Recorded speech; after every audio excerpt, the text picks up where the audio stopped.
안녕하세요. 김태훈의 현명한 투자자 방송 시작하겠습니다. 본 영상에서 다루는 내용은 투자 권유가 아니며 각 개인의 투자 판단에 대한 책임을 지지 않습니다. 별도의 SNS 채널 가입을 유도하거나 투자 권유 및 유료 리딩 서비스를 홍보하는 불법 사칭 계정에 유의하시기 바랍니다. 자, 오늘은 신성 ENG에 대해서 말씀드리겠는데요. 지금 보시면 아시겠지만 신성 ENG는 클린룸하고 드라이룸, 특히 클린룸 쪽이 전체 매출의 93%를 차지할 만큼 이쪽에 특화되어 있는 회사이기도 합니다. 그래서 반도체 쪽이나 2차전지 쪽 이런 쪽 사업이 늘어나면, 즉 스마트 팩토리 건설이 많아지면 이 클린룸이나 드라이룸 공사가 많아지기 때문에 실적이 좋아지는 회사죠. 그리고 이제 두 번째로 이제 큰 사업이 이제 태양광 쪽인데요. 이쪽은 전체 매출액의 6.3%까지 쪼그라들었습니다. 왜냐면 이 신성 ENG의 태양광 관련된 사업은 대부분 국내 내수 사업이기 때문에 지난 윤석열 정부 3년 동안 내수 시장이 완전히 쪼그라들었어요. 거의 뭐 성장이 없이 거의 뭐 개점 휴업 상태라고 해도 과언이 아닐 정도로 윤석열 정부 들어와서 태양광 사업이나 이 풍력 발전 이런 신재생에너지 쪽, 친환경적인 에너지 사업에 대해서는 철저하게 좀 탄압을 해왔습니다.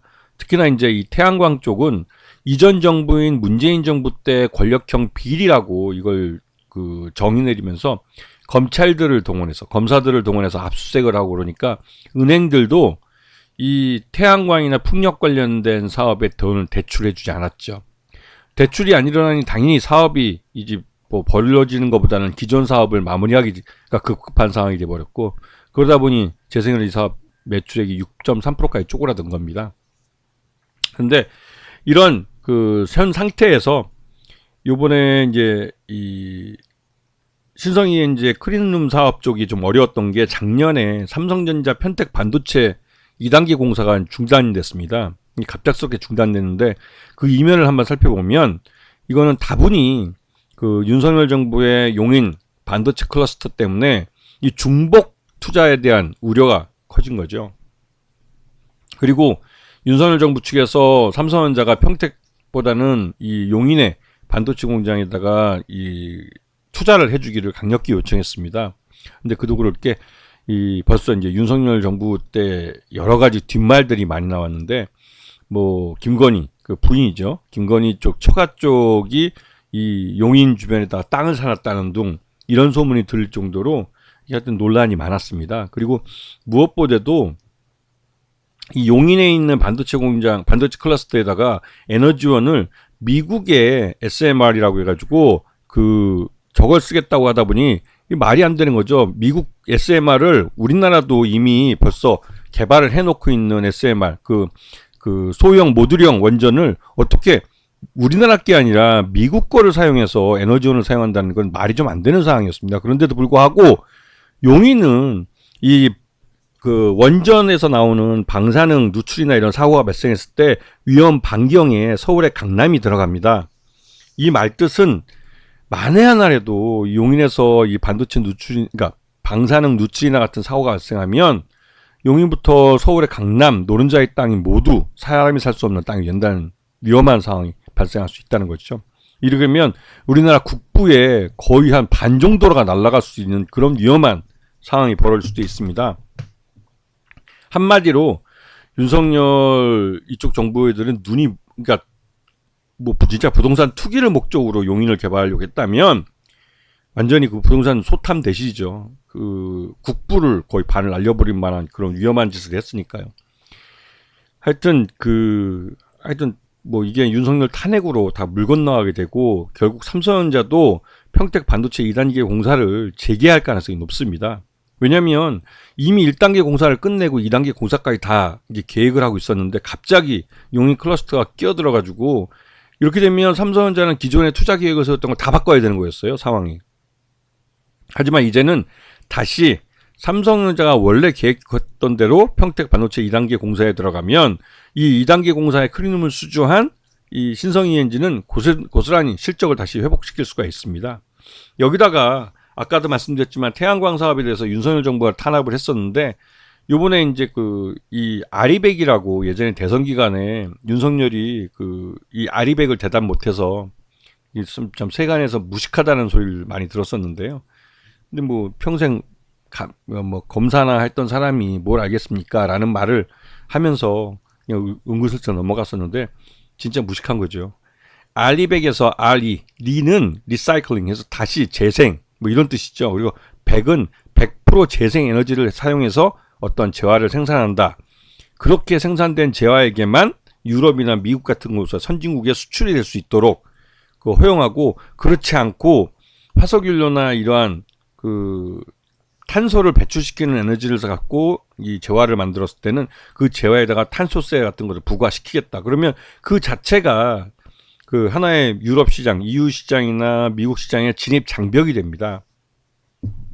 우리나라는 신재생 에너지 사용률이 전체 에너지의 한 8, 9%밖에 안 돼요. 아직 두 자릿수가 안 됩니다. 그러다 보니 우리나라의 삼성전자나 현대차는 100% 규제를 받게 되죠.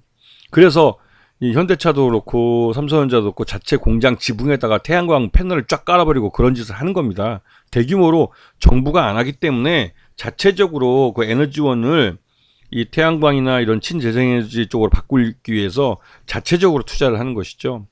근데 이제는 이런 대기업들이 알리백 투자를 본격적으로 해야 될 시기입니다. 왜냐면 조만간 2025년인데 2030년이 되면 EU나 미국은 실제로 탄소세를 여기다 부과시키겠다고 했습니다. 그렇게 되면 우리나라 제품이 유럽이나 미국에 수출될 수가 없는 것이죠. 이런 탄소세를 부과받으면서 생산된 재화가 경쟁력을 가질 수가 없죠. 특히나 중국 제품 같이 싸구려 제품한테는 도저히 못 이깁니다.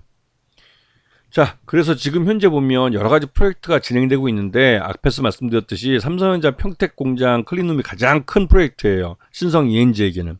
신성 ENG는 이 사업이 재개가 되면 실적이 빠르게 개선이 됩니다. 그와 함께 지금 해외에 우리나라 배터리 업체들이 해외 이제 전기차 업체들과 합작으로 해외에 많이 진출해 있었는데, 이게 전기차 캐즈미 현상 때문에 투자가 이연됐습니다. 그 이연된 부분이 올해 투자가 재개될 가능성이 높아요. 그런 부분에서 신성 ENG의 드라이룸도 다시 또 이 프로젝트가 시작될 가능성이 큰 것이죠. 그래서 지금 전체적으로 이 반도체와 2차전지 쪽 이런 클린룸과 드라이룸에 대한 이연 물량이 올해 재개가 될 것이고, 특히나 이제 삼성전자의 평택 P3, P4, P5 이게 2단계 공사인데, 이게 건설이 재개되면 여기에 들어가는 클린룸은 거의 신성 ENG가 합니다. 그리고 윤석열의 용인 반도체 클러스터가 중단돼야 이 삼성전자의 편택 2단계 반도체 공장이 투자가 재개될 거예요.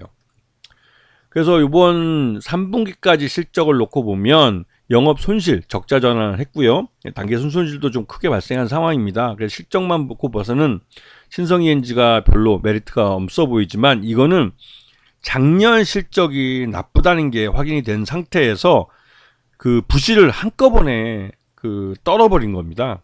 이거는 영업 손실이 13억 정도밖에 발생 안 했는데, 단기 순손실이 122억이 발생한 것은 기존에 과거에 발생했던 또 묵혀놨던 부실들을 한꺼번에 회계에 반영했다는 걸 알 수가 있죠.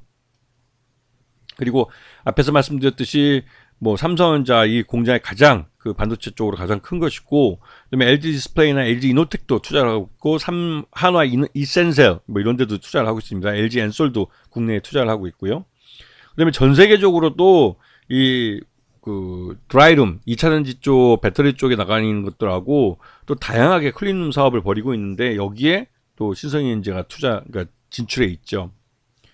그래서 지금 최대주주는 지금 이지선 대표인데 이쪽이 8.11%, 이완근 회장이 7.15%. 그래서 지금 이완근 회장에서 이지선 대표 쪽으로 경영권이 승계되고 있고, 이 7.15%를 이지선 따님인가 그럴 겁니다. 하여튼 이지선 대표에게 넘겨줘야만 경영권 승계가 완료되는 거예요. 그래서 이 부분이 지금처럼 주가가 쌀 때 증여가 이루어질 가능성이 큽니다. 그리고 지금 현재 보시면 이완근 대표가 전체 가장 회장 자리에 있고, 그 밑에 이제 우리기술투자도 있고 신성 ENG도 있고, 우리기술투자 같은 경우는 말 그대로 이제 두나무라고 해서 거기에 투자해 놓은 게 거의 50억 투자한 게 지금 5천억 정도로 지금 평가되고 있습니다. 자산 가치가. 근데 실제로 이 두나무가 나중에 IPO를 하게 될 경우는 1조 원이 될 가능성이 크죠. 1조 원대 거의 현금 수익이 발생하는 거기 때문에 신성 ENG 그룹 같은 경우는 돈 걱정을 안 해도 되죠. 예, 진짜 그런 상황입니다, 지금. 자, 그리고 이 지난해 2024년 4월 달에 총선 이후에 공무원들, 특히 이제 산자부나 이런 쪽에 있는 공무원들이 더 빨리 이제 움직이기 시작했는데, 왜냐면 그때가 벌써 2년 6개월 정도 이 윤석열 정부가 이어지면서 이 신재생에너지에 대해서 우리 재계에서는 투자를 해달라고 막 이렇게 요구를 해왔지만, 이 윤석열이 눈치를 보면서 윤석열하고 그 무식한 이제 검사들 눈치 보느라고 이거 산자부 고위 공무원들이 이제 못 움직였던 걸 작년 하반기에 이제 총선 지나고 나서 본격적으로 이쪽 투자를 이제 제기해 준 것이죠. 이거는 이제 공무원들도 어차피 고위 공무원들도 옷 벗고 나가면 기업들로 자리를 옮겨가야 됩니다. 그런데 기업들이 그 사람들이 현직에 있을 때 기업들이 원하는 걸 안 들어주면 솔직히 안 받아주죠. 현직에 있을 때 뭐 해준 게 없는데 뭐 고맙다고 그 사람을 나왔다고 똑똑한 인재라고 그걸 데려다 씁니까? 눈치만 보던 인간들인데. 물론 재벌 회장들은 눈치 보는 인간들 좋아합니다. 하여튼 그래서 이런 그 재계에서 원하는 이런 사업들도 지금 태양광 쪽에서 투자를 해주기 시작한 것이죠. 그리고 이 한 가지 또 특이한 건 신성 ENG는 이 클린룸 기술을 이용해서 이동형 확장형 음압병동도 개발했습니다. 이게 옛날에 코로나 때 굉장히 큰 위력을 발휘했는데요. 왜냐면 이 코로나 환자들을 병원 안에서 같이 치료를 할 경우에는 그 실제로 그 병동도 부족할 뿐만 아니라 일반 병에 걸린 분들도 굉장히 불편한 거예요. 그래서 아예 그냥 별도의 음압 병실을 이동형으로 밖에 외부에 병원 앞마당 이런 데 설치를 해서 여기서 따로 관리를 하는 것이죠.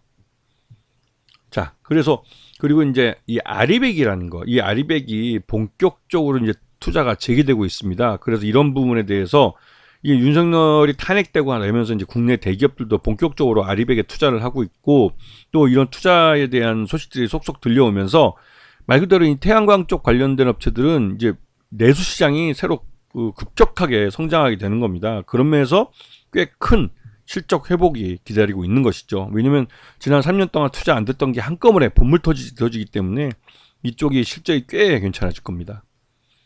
그래서 지금 외국인들도 그렇고 국내 기관 투자도 그렇고 이 신성ENG 주식을 지금 사들이고 있습니다. 그래서 지분율이 계속 5%대까지 올라가는 모습을 볼 수가 있고요. 그리고 신성ENG 같은 경우는 지난해 실적이 나빴기 때문에 주가가 다 주가에 반영이 돼서 지난해 12월 9일날 1,030원 최저점을 찍었고, 이후로는 이제 확실히 이제 실적 개선에 대한 기대감으로 주가가 반등이 나오는 모습을 볼 수가 있습니다. 그리고 이러한 부분이 일단 이 개별 종목 신성ENG에 대해서뿐만 아니라 이 업황 자체가 이제 개선될 가능성이 크기 때문에 이런 부분이 주가에 반영되고 있는 모습이죠. 그래서 신성ENG 같은 경우는 올해 실적이 꽤 크게 개선될 가능성이 크기 때문에 지금은 이 발목 부분이라고 생각하시면 쉬울 겁니다. 발목 부분에서 향후 길게 보시면 상투까지 다 먹을 수 있는 종목이에요. 그런 부분들을 잘 주의 깊게 보셔야 되는 것이죠. 아시겠죠? 자, 오늘 방송 여기서 마치겠습니다. 감사합니다.